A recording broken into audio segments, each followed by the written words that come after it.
Hi, my name is Eric DeVries, dental CPA and the founder of ForSaleByDentist.com. Today's video, we're going to talk about the letter of intent. So again, through the process, you've figured out what kind of practice you want. You've talked to the bank to affirm that you can have such practice. It makes sense. You've reached out to the seller. They've been engaged with you. You've got the practice profile. You've read through the practice profile. You've established that the cash flow meets your needs. The profitability is in play. Everything seems to be looking like this is a good deal. So the next step would be to sign what's called an LOI, letter of intent. This is a contract, however, it's a non-binding contract, so both parties could potentially walk away.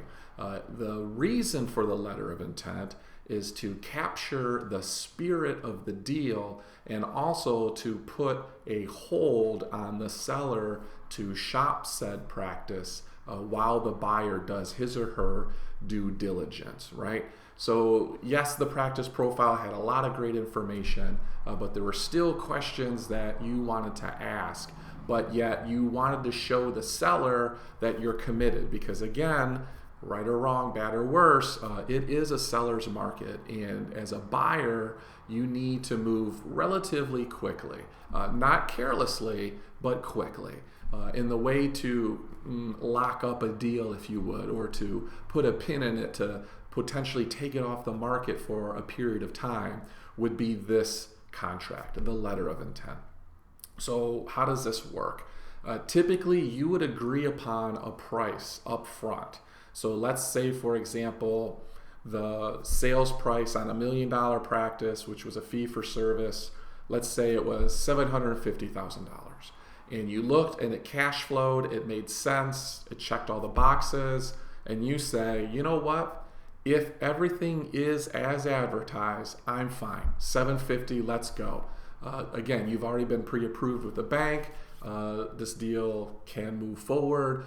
The only thing you'd be concerned about are questions that you don't see, right?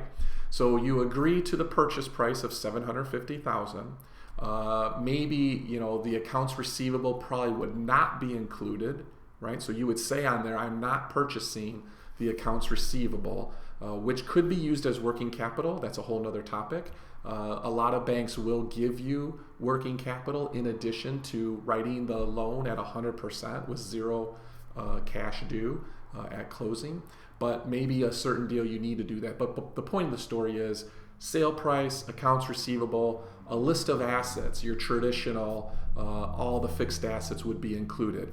Maybe on this deal, the doctor doesn't want to give up the cone beam or doesn't want to give up the mill or something of that nature, and they want to strike that out or charge more for certain items. Like maybe the purchase price was a good deal and they didn't want to include certain pieces.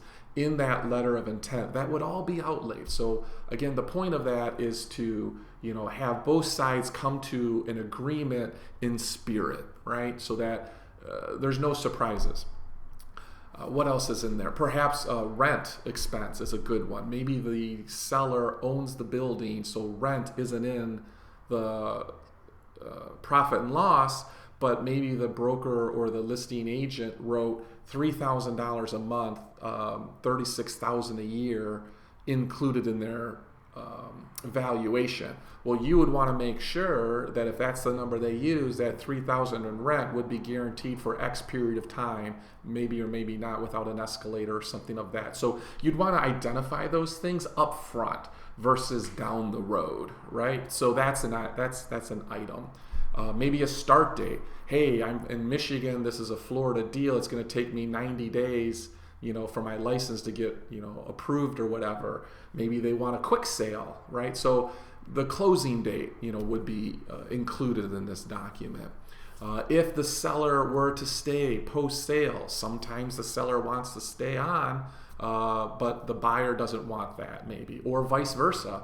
Maybe it's a large practice and the buyer needs the seller to stay on for more than just one or two recalls. They might want a service provider agreement, and that would be a sub report. But you might put in maybe 30% of adjusted net collections for a service provider. The spirit, all those things would go into this letter of intent.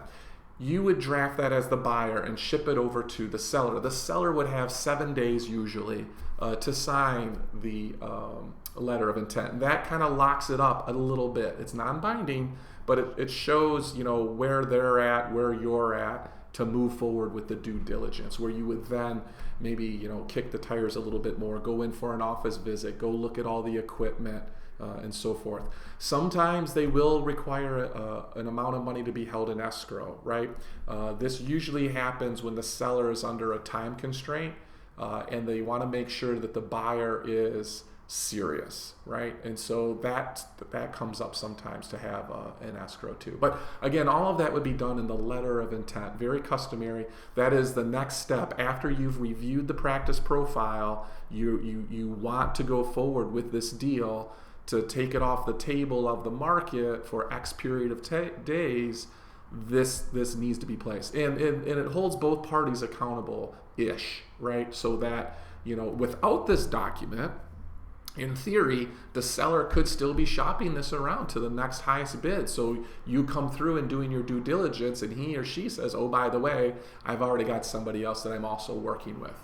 Not really a professional way to do it, but without this document, you could see how that could happen, depending. So it's a little bit of protection for both parties. You know, neither party really knows each other, so it just tries to get them closer and closer to the finish line. Does that make sense? So the letter of intent doesn't necessarily need to be prepared by an attorney, but you should probably have someone review it, some type of a counsel on your behalf.